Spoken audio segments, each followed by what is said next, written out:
What's happening, everybody, on this Wednesday, July 23rd, 2025? My name is Kevin Smith. Thank you so much for tuning in to Loud Majority Live. We got a jam-packed show for you guys today. We are awaiting the White House press briefing with Carolyn Levitt. I'm sure that's going to be incredibly spicy, as it always is, as Carolyn continues to hand the press a good beating on a daily basis. Every time she gets out there, she's getting better and better at it, and she started out doing pretty well also. We are going to be joined by Old Glory Bank CEO Mike Ring. Mike, we're going to be talking cryptocurrency. We're going to be talking about the markets and how things have been stable, what's going on with B of A, and Jamie Dimon over at JP Morgan Chase jumping in to the crypto markets. Before we get started, guys, do me a favor and hit that thumbs up button. Share the video out all over the place. We are rocking. We are rolling here at the 1 p.m. hour. Once again, guys, waiting for Carolyn Levitt's press briefing. We will bring you that as soon as it goes live. Before we get started, guys, head on over to lfatv.us. That's lfatv.us. That's your home base, your mothership, your landing pad for all things LFATV related. Check out the LFATV store. And while you guys are there, consider becoming a monthly donor over at LFATV. That's the best way to support this network and everything we've got going on over here. Before we go to Mike Ring, I want to make sure I say hello to everybody in the chat. As always, giddy up. Let's go. Hello, hello. We got a lot of new viewers in here today. You guys know I love hearing from the new viewers. You guys know I love hearing from all of the new viewers. Oh. You guys know I like hearing from all the new viewers. I just got a message. Let me check that quick. Alrighty. Let's see who is in the chat. Let's see. The Teapots. What is happening? Very good. Very good. Sun, Moon, how are you? Danes, what's happening? Natalie, hello, hello. All good stuff happening all over the place, left and right. So, guys, we'll be back with the press briefing when it comes in. Here is Mike Ring. Alrighty, guys, we are back. Super excited. Another three-timer on the show. Very excited to bring back the CEO of Old Glory Bank. We're going to be talking about finance. We're going to be talking about the Genius Act, cryptocurrency, everyone's favorite topic, the Federal Reserve, whether or not it should be independent or not. Everybody, please say hello to the CEO of Old Glory Bank, Mike Ring. Mike, how are you? Kevin, thanks for having me back again. I got to be number 4 before it's all over. Absolutely, it's going to be between you and Lee Zeldin. So, you're in great company. What's Lee got on Old Glory Bank? Absolutely. So we're talking crypto, we're talking markets, we're talking everything right now because Donald Trump caught a lot of crap when on Liberation Day the markets took a bit of a dip. However, now the S&P, the Dow has rebounded, as well as cryptocurrency has really been taking off. We saw Bitcoin almost, I think it hit 125,000 over the course of the last week or so, or the last month, I'd say. What are you seeing in these sort of things? Because I look at crypto as any other asset. I look at it like real estate, like gold, like silver. Some people think it is going to be the end-all, be-all to the fiat currency system. What are you seeing coming out of the crypto markets? Yes, let's start at the top, and thanks for that question, Kevin. So let's start at the top and think about, people always say, well, why is Bitcoin valuable? Why is any crypto valuable? And I go back to the most basic fundamental principle. Why is gold valuable? And I would submit to you, it's because we say it is. Yes, there's a utility value to gold like there is to silver and other precious metals, but it's really valuable because people say it is. And the same thing with fiat. Why is U.S. currency valuable? It's because the Federal Reserve and the government says it is, but gold is valuable because we say it is. Crypto is valuable because we say it is. And unlike some other assets, such as definitely fiat, where you can print more money anytime, gold, which you could always mine more, gold. What's great about Bitcoin in particular, and crypto in generally, is they're not making any more of it. So the reason why it's a valuable asset, in my humble view, and I think a lot of people would agree, is because people want it and there's only a limited supply. It's like, why is beachfront property more valuable than 2 blocks off, even though it's more safe to build a home 2 blocks off the beach, but people want the beachfront property. So I'm a believer in crypto. We never took seriously restrictions by the Federal the FDIC or the SEC about banks not banking crypto. We've been the deposit account for crypto since 2024. I testified about it in Congress, but we're on a run now with crypto because Donald Trump, to his credit, a year ago started talking about this, and then he actually did what he said. And we can get to the Genius Act when it's time, but there's a difference between crypto and stablecoin. So I'm a fan of crypto. I think everyone should have a position in crypto, and let's take it from here. Yeah, no. So, and you were talking about the difference between crypto and stable coins. We're beginning to see Brian Moynihan of Bank of America and Jamie Dimon of JP Morgan talking about creating their own stable coins as well. And this has a lot of people, I don't want to say worried, I don't want to say confused, but it adds a new layer to the crypto idea, because the whole point of crypto was to sort of get us away from the big banks, get us away from these sorts of things. And now to see banks are starting to say, wait a minute, we're really missing out on something. And I am a believer that when the banks are interested in something, it's real. It's real, because, there's people talking on Twitter, there's people on podcasts, they're talking. But when B of A and when JP Morgan and Deutsche start talking about it, now we're talking real money here. Yeah, well said. And we'll break some news here. Old Glory Bank will absolutely have its own stable coin in 2026. We're already having a working demo of it. We're thinking through the program. Now, the Genius Act, which we'll get to in a minute, has specifically set the regulations in the law. Actually, the regulations will come how banks and certain other organizations do a stable coin. Unfortunately, it could take 3 years before we have clear guidance. So we've got to do some gap stops. But let's talk about the difference between stable coin and, let's say, Bitcoin, since that's the most famous crypto. A stable coin is a digital currency like Bitcoin, but Bitcoin is a standalone asset. Now, granted, it trades on the blockchain. It's kept track of on the blockchain, but it's a standalone asset that's not pegged to anything other than what people say it's worth. What's interesting about stablecoin compared to crypto is, like, the problem with Bitcoin is, even if you have a solution, and we will soon at Old Glory Bank, where you could seamlessly use Bitcoin to buy something, we call it Old Glory Choice, where you'll be able to buy something on your debit card, use cash, use credit, or use crypto. So that's coming. You don't know at that moment what that Bitcoin is worth. So you don't know, like, if I'm buying this water, what it's really worth, because crypto could have gone down or up. What's great about a stable coin, and maybe people think it's not great, because it's backed by a different asset. It's pegged to an asset, normally 1-to-1. So most people are going to peg it to the dollar. So if you have a Old Glory coin, USDG, Old Glory coin, it will be pegged to fiat. So you will buy it for $1. We will keep the dollar in reserve. And then when you use a digital currency, and we'll have all the benefits of crypto, it'll be on the blockchain, it'll be tracked. And it's, you won't be giving someone $1. You'll be giving something that is worth $1. I actually think it's the next best frontier to avoid transacting with fiat. So I think you get the benefits of digital currency with a stable coin, but you get the certainty of what it's worth today. Now, you can say, well, it's not going to go up in value when everything else goes in value. You're right. But like gold, it's also not going to go down in value. Remember, it wasn't so long ago, crypto was back below $40,000. And so it's had wild swings, and that's good for an asset class for investing, but maybe not so good for buying your next car or that next bottle of water, because you have no idea what the value is when you make that next payment. So I think there's a balance. So like Old Glory Bank, Chase, and I would submit Chase and Bank of America are probably following us. We've been talking about this for even longer. I think they're going to have a stable coin, and the key will be to have a method in which anyone can exchange the coins, and we are building that in. So you could take a Chase coin, whatever they're going to call it, come to Old Glory Bank, have an account open, and actually change it for fiat, change it for Bitcoin, or even change it for, hopefully, the Old Glory coin. Absolutely, because that's the big problem with buying things with any of these sort of cryptocurrencies, is that if you buy a car for $40,000 worth of Bitcoin, and then the Bitcoin shoots up the next day, you just got screwed. Or if you're the seller and you sell something for $40,000 in Bitcoin and it drops to $20,000, you also just got screwed.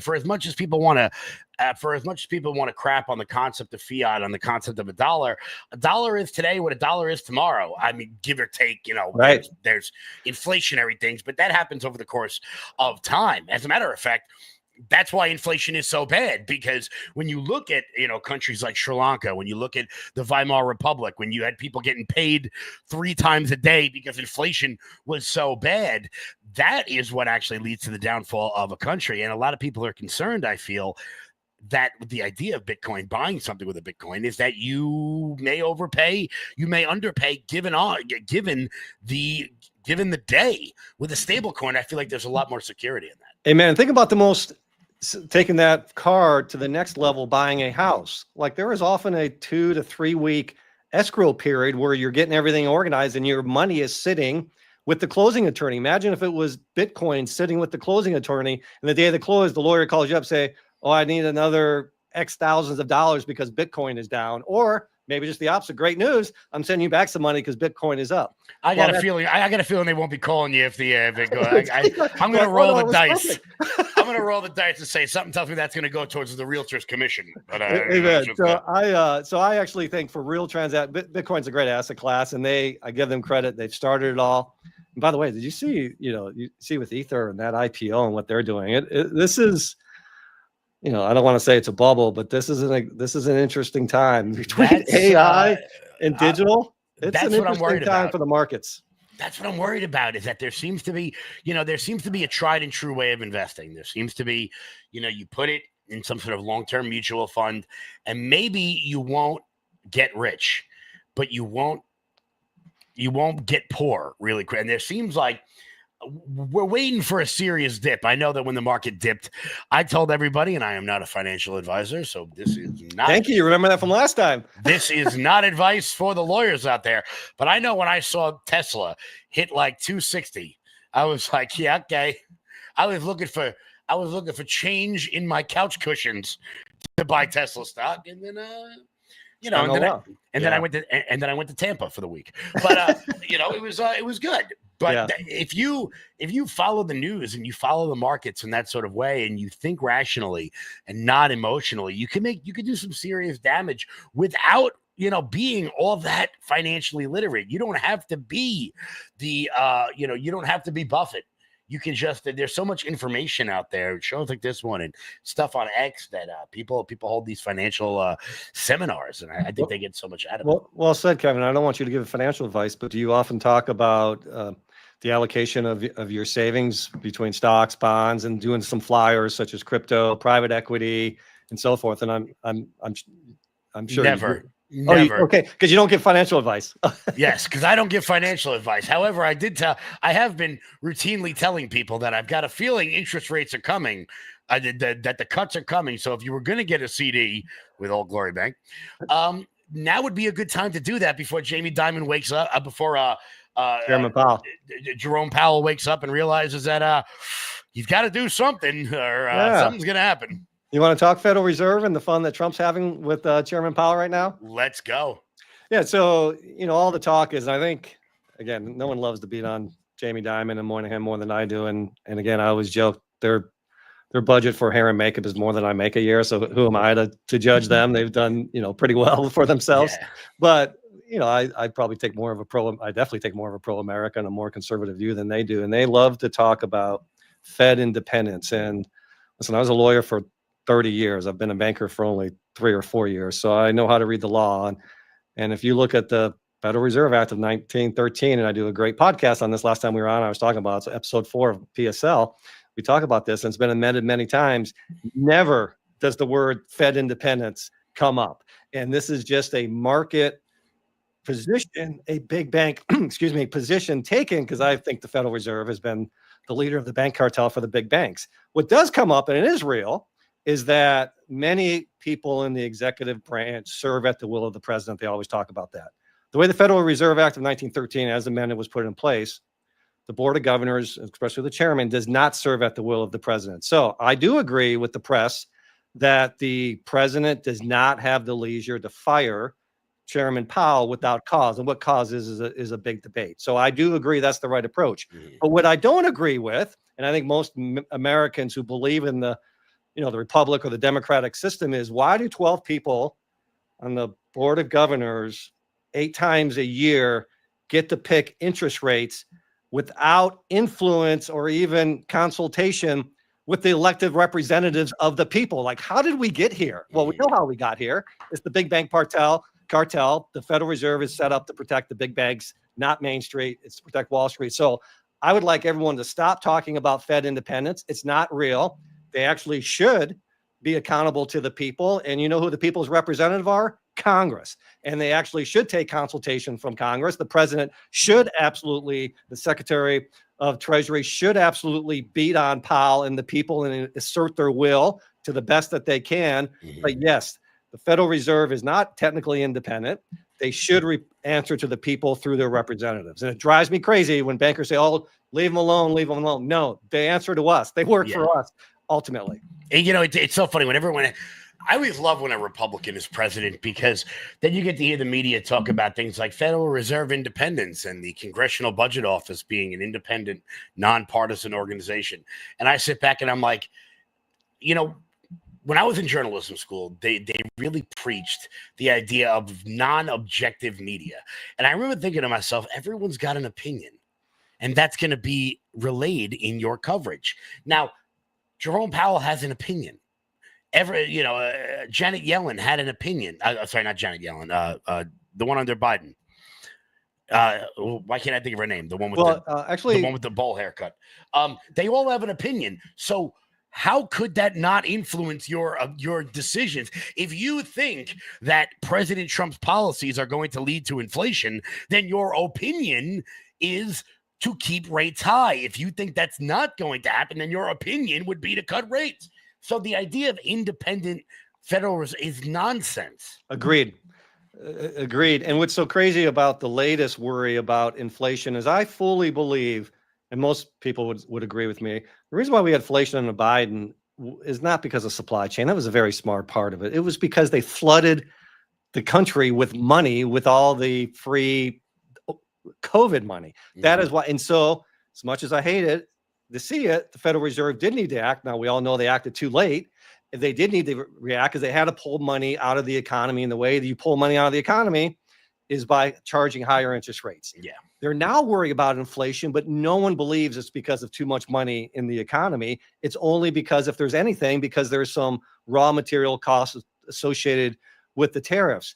Pulling money out of the economy will not change that. I would submit just the opposite, by creating more demand for products that will cause more factories and more businesses to more quickly invest in America and build up the products to reduce costs. It's classic supply and demand. And so the irony of the whole issue that the Federal Reserve is worried about, we want to take a wait and see about what's happened to tariffs. The tariffs is not a problem with too much money in the economy. It's just the opposite. And so not only should they not be independent, I humbly submit to you, they're getting it wrong, and that they should be lowering interest rates already to get more money in the economy for more demand, more pull of consumer goods that will drive businesses to invest in America and quickly manufacture, which is the whole purpose of the tariffs. Absolutely. And that's what I've been saying all along. It's like, yes, not everything can be made here. However, we are seeing a spike, a rise. There was a story the other day about tomato farmers in America following the Trump Mexican tomato tariff, that American tomatoes are booming. Now, every Italian grandmother I know is not going to be affected by the tomato tariffs because they all grow their own. But, you know, that is a sort of symptom of, and I've long said, if Ford or GM, they took out their Super Bowl ad and they said, yes, look, we were wrong. And it is time. Ford built America and America built Ford. And now we are going to bring all of our manufacturing back here into America, into Detroit, like it was under Henry Ford. And then there was some B-roll of like a Model T rolling off the line. I guarantee you every soccer mom would be in a Ford. There would be an F-150 on every construction site. Every kid going to school would be in a Ford Focus. There would be, because people want to buy American. Unfortunately, a lot of the times we don't have the opportunity to. And I think that lowering those sorts of interest rates, lowering the corporate tax rate, making them more competitive here in America would incentivize some of these big CEOs to go, you know what, let's give this a try. Amen. And what one of the great many things of the big, beautiful bill is the accelerated depreciation. You know, as we know, one of the challenges is when a company invests, let's say they invest $1 million to buy a piece of machinery, the $1 million goes the day you buy the piece of machinery. But if you have to depreciate that machinery over 15 years, you expense it over 15 years. So you're basically paying tax on income for the cash you don't have because the money went out the door. One of the great things Trump did in the big, beautiful bill, and obviously the Senate and the House supported it, was that accelerated depreciation. So everyone's talking about, oh yeah, you can now buy a plane and accelerate. Who cares? The plane is a rounding error. These companies buying corporate jets. And oh, by the way, most of these corporate jets are made in America. It's all the other things you're going to do with accelerated depreciation. So that simple business person, you spend the cash, you got to get the deduction. Because otherwise, if you get the deduction over time, the money's out the door, but you still got to pay tax. Yeah, no, it is wild to see how Democrats continue to characterize every tax cut. Oh, it's all for the rich. It's like, well, not for nothing, but like the rich pay the most in taxes. Last year, Elon Musk paid more in taxes than any human in the history of the world. Yeah. So I'm like, how much more do you want? Or is it just you're jealous, therefore you're punishing? Because the majority of poor people get something back in their tax returns. And they're not paying. Somebody did this a while ago, and I think it was when Giancarlo Stanton signed with the Yankees. They figured out how much money he was paying in New York City taxes, and him alone, just his taxes alone, paid for something like 37 teachers. Yeah. Like just him, with nothing else. And then everyone and people were like, "Oh wow, how many teachers do I pay for?" And the accountant that was on this show went, you pay for like 0.006 of a teacher. And he pays for 37 of them on his own. And it's like, how much more can you tax these people before they leave? Zorhan Mandani, if you're listening, what the hell is my city doing, man? Man, it is crazy. And, as much as I love the Republican, the former, what's the guy's name who's always the Republican nominee for mayor, not Hell's Angel, but Curtis Lewa.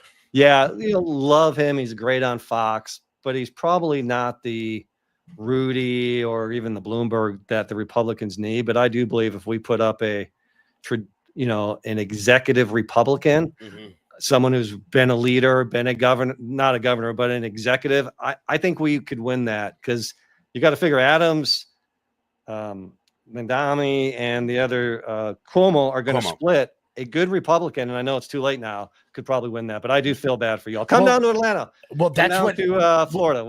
You know what? That's what Bloomberg did. He ran as an independent, and it's not. There are enough people in New York who will just not vote for anyone with a Republican tag on it, no matter what, no matter who it is, and it's not out of the realm. We saw it in Nebraska. There was I forgot what his name was, but he ran as an independent, and it was a Republican against an independent, and he got all the Democratic votes and almost won. We see it with the mayor of Portland every year. The mayor of Portland race is incredibly closer than people think, because there's never a Republican on the ticket.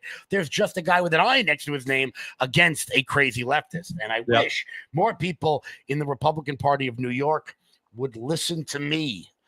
But think about how many brilliant Republicans listen, as you're the loud majority, but there is a silent majority of probably executives in New York who are Republican. Why they just don't take the arrows and run drives me freaking crazy. Like, we're out there taking arrows, you're out there taking arrows. A Republican executive who's run something big needs to run and take the arrows and save the greatest city in America, the financial capital of the world. The place that people love has got to be saved. And Kevin O'Leary, are you listening? Amen. I'm calling for Kevin O'Leary for that one. Well, Mike Ring, I want to thank you so much for coming on. Obviously, you've been a great sponsor of the show over at Old Glory Bank, and we appreciate that so much here, investing in independent media as we invest in independent banks. Let everybody know where they can join up for Old Glory and how they can do that. Thank you. So it takes 8 minutes to open an account, oldglorybank.com. We have every product and feature of the big bad banks that hate you, plus many features they don't have, such as you can deposit cash at 88,000 locations, places we all shop. We have Old Glory Pay, which is our answer to the woke old PayPal. We have for our protectors, law enforcement, firefighters, military, border patrol. We have Old Glory Protect. Bank with us. God forbid you die in the line of duty. We pay you $100,000. It's free. We have interest-bearing accounts. We have free accounts. We have free ATMs. We have credit cards. we're a full service bank that actually loves our customers. We have customer service in Durant, Oklahoma. So please check us out. Check us out, oldglorybank.com. And Kevin, it's been an honor to be on again. Always. It's so good to have you, Mike. Thank you so much. Thanks, brother. Alrighty, guys. We will be right back. Alrighty, guys. Always love having Mike Ring on the show. Look, I know finance might not be the most interesting topic sometimes, but it's so important. It's so important to take control of your finances. This way you're not under the control of many of the big banks and whatnot. So it's great to have Mike Ring on talking about all that is happening, particularly with the news that is coming in just over the last couple of hours with Trump securing a historic $550 billion trade deal with Japan, saying we've never seen anything like it. And we've been beginning to see markets skyrocketing as a result, with the Dow Jones almost hitting 54,000. Which would, of course, be an exceedingly all-time high. A massive $550 billion trade deal has been reached with Japan, as President Trump said on Tuesday, adding it'll create hundreds of thousands of American jobs. Quote, we just created a massive trade deal with Japan, perhaps the largest deal ever made, Trump wrote on Truth Social. Japan will invest, in my direction, $550 billion into the United States, which will receive 90% of the profits. The deal will create hundreds of thousands of jobs. We've never seen anything like it. Trump said Japan will open its country to trade on things like cars, trucks, rice, and other agricultural products, as well as pay a reciprocal tariff of 15% to the United States under the deal. As I've said, the goal of all of this, the goal is to encircle China, to get trade deals with every single one of the countries around the CCP in order to basically cut them off and create a stranglehold so that they have to bend to the will of the world. And this seems to be working. It seems to be working. It turns out that the threat of tariffs, just the very threat of tariffs, can have a significant impact on the way Americans spend and how Americans operate. Here was Scott Bessent on with Maria Bartiromo talking about how the United States has taken in already 1% of the entire GDP of the country in just tariff revenue alone. Secretary, how much revenue have you raised so far from tariffs? I know that we saw a budget surplus in the Treasury in the month of June. Last time we saw a budget surplus was President Trump's first term. Is that largely because of the tariff revenue, and how much have you raised so far this year? Well, we're closing in on $100 billion. I think we could annualize at $300 billion. So a way to think about that is that's roughly 1% of our U.S. $30 trillion GDP. So, that is a big number, Maria, and we didn't get any credit for that in the CBO scoring. I don't agree with the CBO scoring, but CBO scoring did say that there's a chance over the 10-year window we could take in $2.8 trillion of tariff revenue. And the great thing about the June number was not only was it an increase in tariff revenue, we brought down expenses. So it was a great combination: lower expenses, higher revenues. And that's how we are going to get this budget mess that we were left with under control. And that's how you have to do it. You have to cut spending and you have to bring in revenue. This is not complicated stuff. Of course, economists will always get very mad when you say, if I can balance my checkbook, why can't the government balance their budget? But if you're going to balance your checkbook at home, you have to bring in more revenue and stop sending revenue out. It's very basic stuff. And it's nice to see that we have an administration whose economic policy is not based on the 24-hour news cycle. That they have a plan in place, and that plan is to cut China off from the national stage. That's the plan that they're going with. And they're continuing to execute that on a daily basis. We saw trade deals with Vietnam and Indonesia. We saw it with the Philippines, and we saw it with Japan. Are you guys starting to notice a trend here? And that's why I like to bring guys like Mike Ring on, because if you know what's happening in the news, you can make better financial decisions for yourself. You can make better decisions for yourself. better investments. I saw some people in the chat saying that when they have a little bit of money, they throw it into Bitcoin, they throw it into different cryptos. It is so important to be diversified, particularly with the way this administration is using economic push and pull factors. It's absolutely great. We're going to be back in just a second, guys. We are going to continue to wait for Carolyn Levitt's press briefing. She's running a little bit behind, but the press room is beginning to fill. I'm sure it will be absolutely fire. Before we get to that, guys, here's Jeremy. Hey everyone, sorry to barge in like this, but I do want to talk to you about this opportunity for 45% off of Everyday Dose coffee. And this isn't just your regular coffee, folks. If you're like me, you love your coffee routine. I've loved my coffee routine since I was probably 16 years old. Unfortunately, as I've gotten older, some of the coffee that I love doesn't love me back and does cause bloating, does cause jitters, can only drink so much a day, and there's really only so much I can do with it. Now, Everyday Dose is known as Coffee Plus Benefits. And what I mean by that, folks, is A, there is an ingredients booklet in there that gives you a ton of different recipes on how to make cold brew coffees of all different kinds, lattes, different hot coffees, and more. But the greatest thing about Everyday Dose is it is known as Coffee Plus Benefits, meaning that you're going to have 100% Arabica coffee, and you're going to also have lion's mane, chaga, collagen protein, and nootropics that keep your brain focused. No jitters, no heart palpitations, and a ton of different recipes. And you're going to get a frother, a tumbler, a box set with a bunch of different gifts in it, an ingredients booklet for recipes, coffee, and more for only $27, folks. 45% off by going to everydaydose.com/LFATV. That's everydaydose.com/LFATV. Why not expand your experiences with coffee? That's everydaydose.com/LFATV. Guys, head on over to everydaydose.com/LFATV. That's everydaydose.com/LFATV to get 45% off. So every once in a while, and it doesn't happen very often, but every once in a while, Democrats stump themselves into a point where they start to say the quiet part out loud. I want to introduce you to a Brooklyn congresswoman, someone you've never heard of, named Yvette Clarke.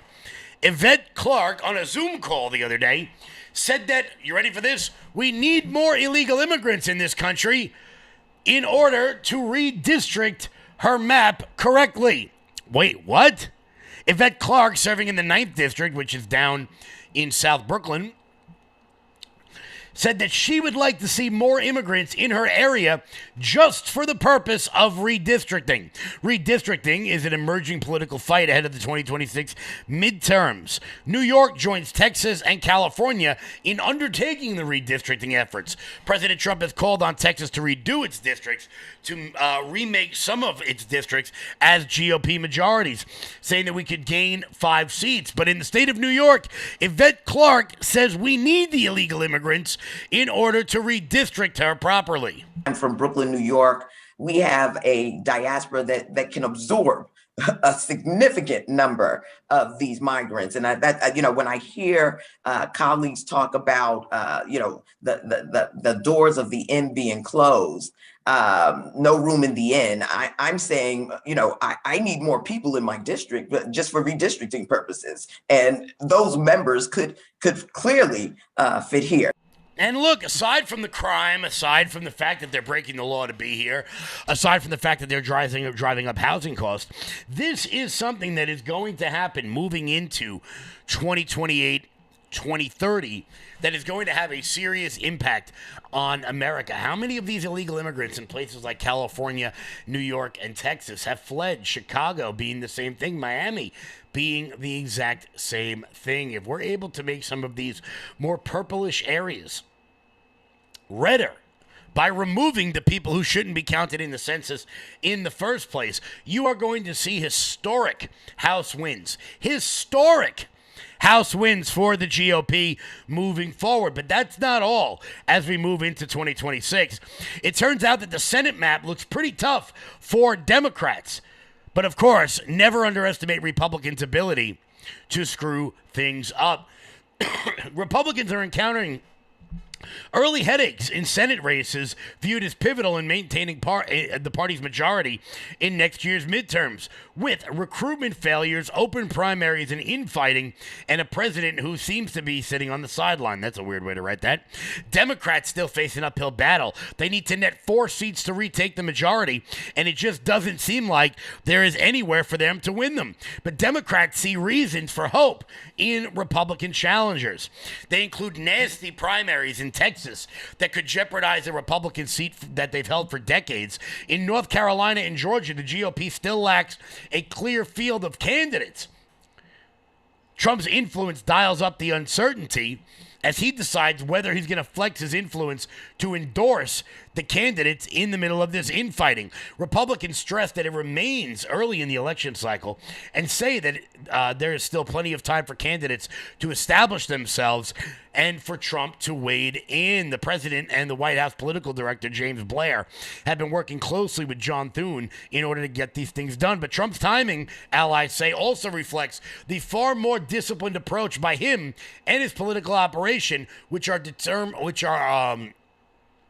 necessary for Republicans to gain seats in both the Senate and the House. You're going to see an ugly primary in 2026 in the state of Texas, with Ken Paxton going up against the sitting John Cornyn. And look, I want Ken Paxton to win that race as well. But I've been in the middle of primaries, and let me explain to you. They get bloody. They get bloody, and nobody comes out the victor in them. I've run them against the party, and I've run them for the party. They are a bloody mess. I don't need to tell any of you who live in the state of New Jersey how that's going to go. And the Senate map, let's see, Senate races 2026. Let's see who's up for re-election, because there is a whole bunch of them that are going to be up this year. Let's see, do we have a list? Let's see, is this it? Yes, yes. John Hickenlooper is up in Colorado. That's one, a D+6. That could be one. The big one is going to be going against John Ossoff in Georgia. Are we able to retake that seat? Quite frankly, I don't think there should be any issue winning Florida. Michigan, they're running dead even with Gary Peters as a retiring incumbent. Same thing as Tina Smith in Minnesota. You got Susan Collins, who's up for re-election, who is in a D+4 seat. Tom Tillis, my North Carolinians out there, you're going to have a big one. Lindsey Graham up for re-election this year, as well with Mark Warner in the state of Virginia. Speaking of the state of Virginia, on tomorrow's show, we're going to be joined by John Reed, the lieutenant governor candidate in the state of Virginia, talking all things Virginia politics. That's going to be absolutely awesome. He's running alongside Winsome Sears, who you guys know was a huge star in 2021. That race, I think that Virginia race is not getting enough attention because of how much weight is being put on New York City and New Jersey in their governor races. There's not a lot of big races in 2025, and that's why so many people are continuing to look forward to 2026 and the possibility of the midterms. But with the exception of North Carolina and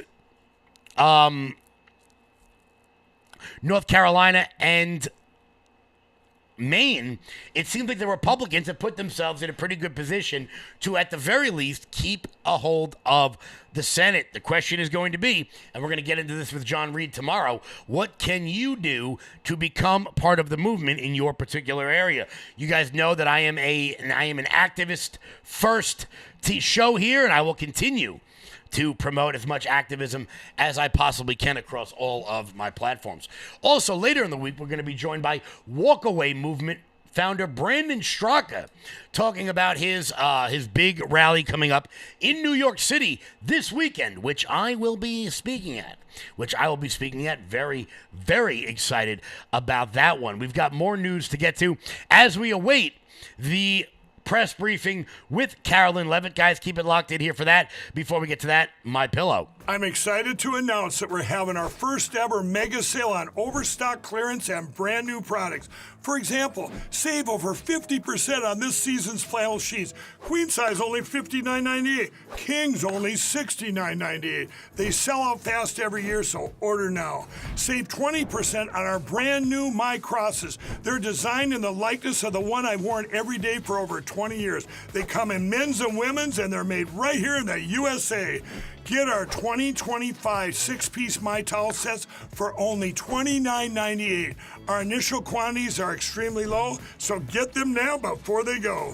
And our best-selling standard My Pillows, just $14.98. So go to MyPillow.com or call the number on your screen. Use this promo code to take advantage of our first ever mega sale. But wait, remember that $75 free shipping rule? Well, that ship is sailed because right now, every order ships absolutely free. Guys, head on over to MyPillow.com, promo code LOUD. That's MyPillow.com, promo code LOUD. So, some more big news happening over the last couple of hours.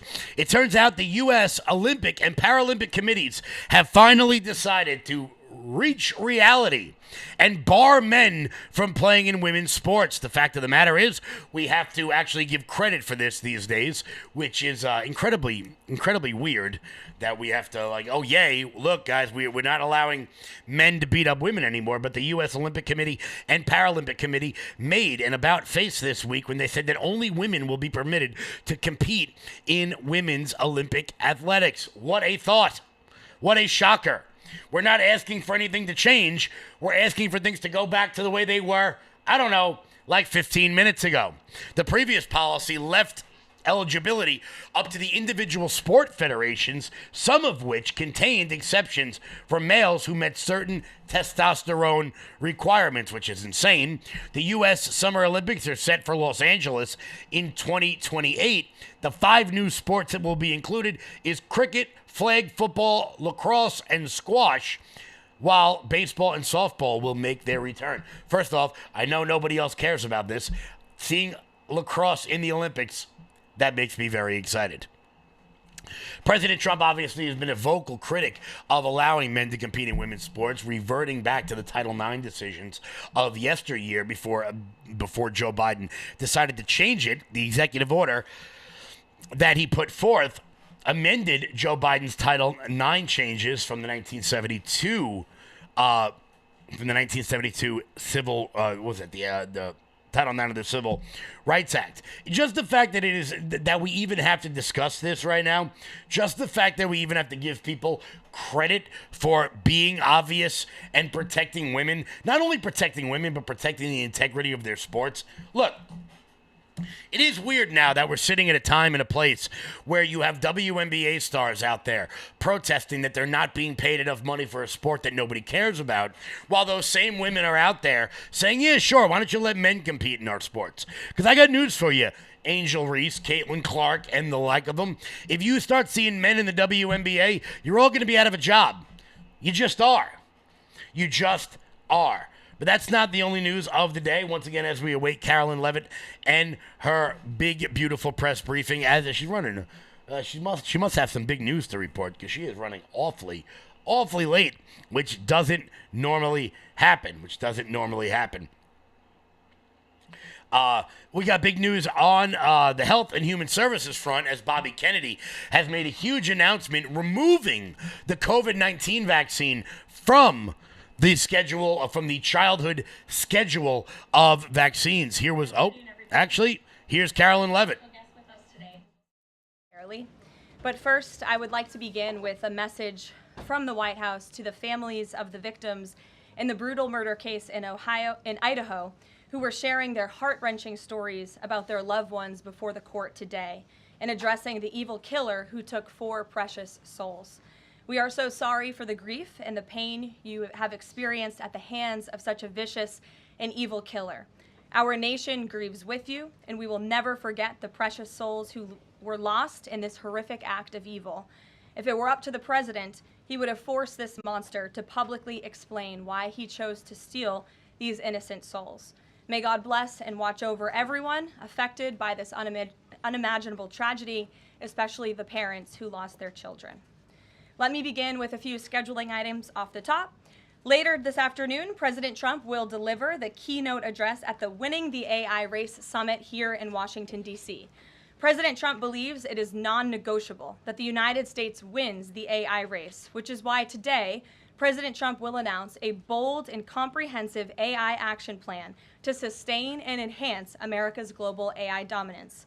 Under President Trump's leadership, our country will lead the world in AI to secure a brighter future for all Americans, massively grow our economy, and protect our national security. The president will also sign 3 executive orders at the event this afternoon. On Friday morning, President Trump will travel to Scotland for a working visit that will include a bilateral meeting with Prime Minister Starmer to refine the historic U.S.-UK trade deal. On the topic of trade, yesterday, President Trump accomplished something no other president has ever achieved. The president secured and announced 3 major trade deals with the Philippines, Indonesia, and Japan, all in one day. President Trump is finally putting a stop to our country getting ripped off. As a result of the president's successful negotiating tactics, many foreign markets are now being opened to American industries for the very first time, and harmful trade barriers are being broken down.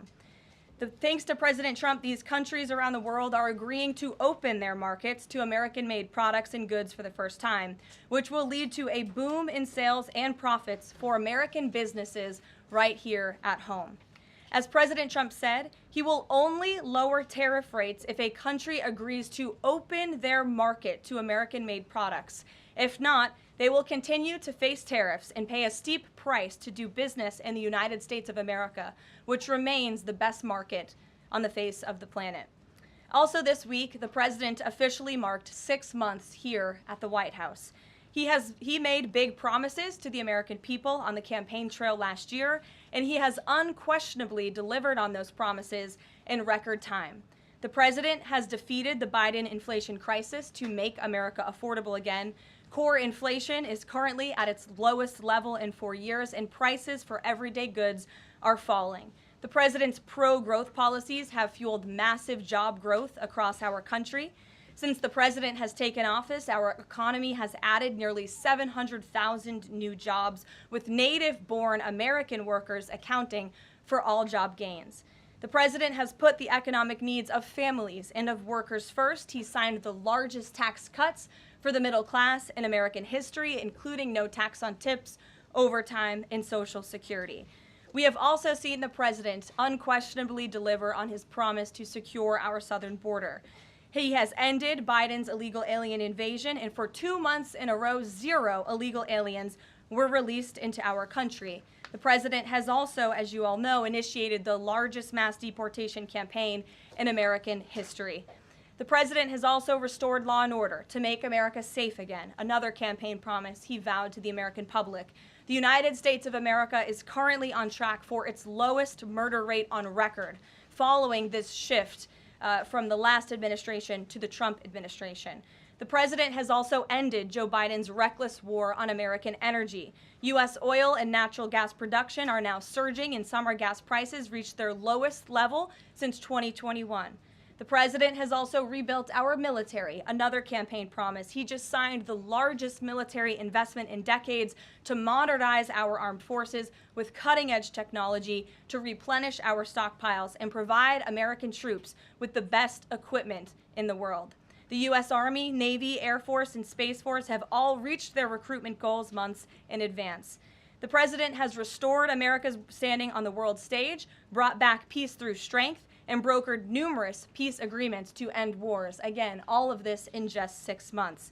He obliterated Iran's nuclear program to end the war between Israel and Iran, got NATO members to raise their defense spending to 5% of GDP, and secured a ceasefire between India and Pakistan, as well as brokering a historic agreement between Rwanda and the Democratic Republic of the Congo. The president has already received 3 different Nobel Peace Prize nominations for his peacemaking efforts. Again, all of this progress, all of these accomplishments have occurred in just 6 months. We are truly just getting started, and we look forward to working with all of you for the next 3.5 years. On another matter, over the past few days, Director of National Intelligence Tulsi Gabbard has unveiled shocking new evidence that former President Barack Obama and top aides in the Obama administration conspired to subvert President Trump's 2016 election victory and undermine the democratic will of the American people. While publicly pretending to engage in a peaceful transfer of power, in private, former President Obama went to great and nefarious lengths to try to sow discord among the public and sabotage his successor, President Trump. The new evidence released by the Director of National Intelligence, who is here with me today, confirms that the Obama administration manufactured politicized intelligence, which was later used as the justification for baseless smears against President Trump in an effort to try to delegitimize his victory before he even took the oath of office. The truth is that President Trump never had anything to do with Russia, and the Russia collusion hoax was a massive fraud perpetuated on the American people from the very beginning.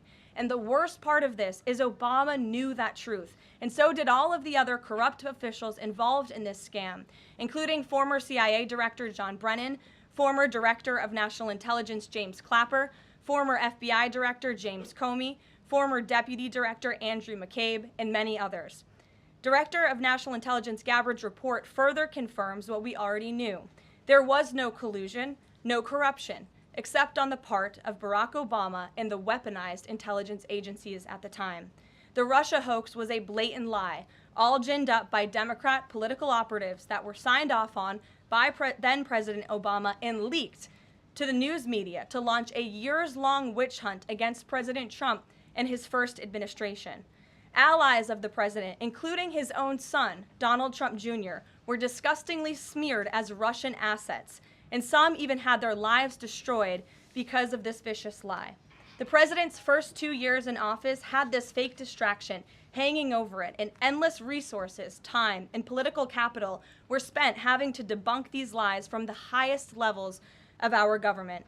Now, nearly 10 years later, thanks to the declassification of documents by Director Gabbard, the truth has finally come to light. And this truth vindicates President Trump, his family, and his many allies and associates who were smeared with defamatory lies. President Trump was right from the beginning about all of this, and we are grateful that justice can be served. Now, we have even more damning evidence implicating those who tried to sabotage a duly elected president and did grave material harm to our republic. Thanks to additional important work done by CIA Director Ratcliffe, Committee Chairman Rick Crawford over the past few months, a newly declassified 2020 report prepared by the House Permanent Select Committee on Intelligence, which DNI Director Gabbard has declassified, found that the intel community did not have any direct information that Russian President Vladimir Putin wanted to help elect President Trump in 2016. And in fact, Russia was actively preparing for a Hillary Clinton victory. But at the unusual direction of Barack Obama at the time, the intel community published implausible intelligence suggesting otherwise. Why? To sabotage the incoming president. This is truly one of the greatest political scandals in American history. And reporters at legacy outlets, some of which are sitting in this room today, like the New York Times and the Washington Post, were ridiculously awarded Pulitzer Prizes for their perpetuation of this hoax. It's well past time for those awards to be stripped from the journalists who receive them. It is not journalism to propagate political disinformation in service of the Democrat Party and those in the intelligence community who hand over out of context and fake intelligence to push a false political narrative. I will now pass it over to the Director of National Intelligence, Tulsi Gabbard, to speak more about all of this, and then we will open it up for questions afterwards. Tulsi, thank you for being here. Thank you very much. Good afternoon. At President Trump's direction and with the support and coordination with the House Intelligence Committee Chairman Rick Crawford, today we've released a declassified Oversight Majority Staff report that was produced in September of 2020. The stunning revelations that we are releasing today should be of concern to every American. This is not about Democrats or Republicans. This has to do with the integrity of our democratic republic and American voters having faith that the votes cast will count. There is irrefutable evidence that detail how President Obama and his national security team directed the creation of an intelligence community assessment that they knew was false. They knew it would promote this contrived narrative that Russia interfered in the 2016 election to help President Trump win, selling it to the American people as though it were true. It wasn't. The report that we released today shows in great detail how they carried this out. They manufactured findings from shoddy sources. They suppressed evidence and credible intelligence that disproved their false claims. They disobeyed traditional tradecraft intelligence community standards and withheld the truth from the American people.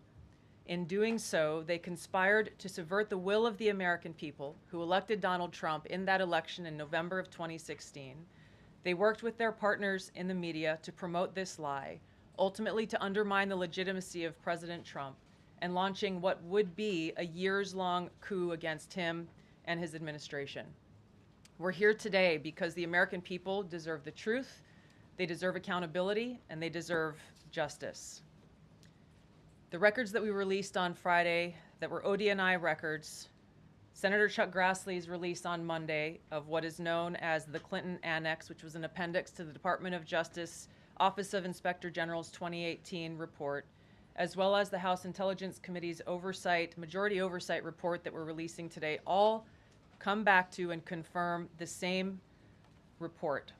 There was a gross politicization and manipulation of intelligence by the Obama administration intended to delegitimize President Trump even before he was inaugurated, ultimately usurping the will of the American people. I'm going to go over the key findings from the House Intelligence Report, which investigated the claims that were made by an intelligence community assessment ordered by President Obama and published in January of 2017. First, Putin's principal interests relating to the 2016 election were to undermine faith in the U.S. democratic process, not show any preference of a certain candidate. In fact, this report shows Putin held back from leaking compromising material on Hillary Clinton prior to the election, instead planning to release it after the election to weaken what Moscow viewed as an inevitable Clinton presidency. In the January 2017 intelligence community assessment that President Obama ordered, John Brennan, who was CIA director at the time, and the intelligence community intentionally suppressed intelligence that showed Putin was saving the most damaging material that he had in his possession about Hillary Clinton until after her potential and likely victory.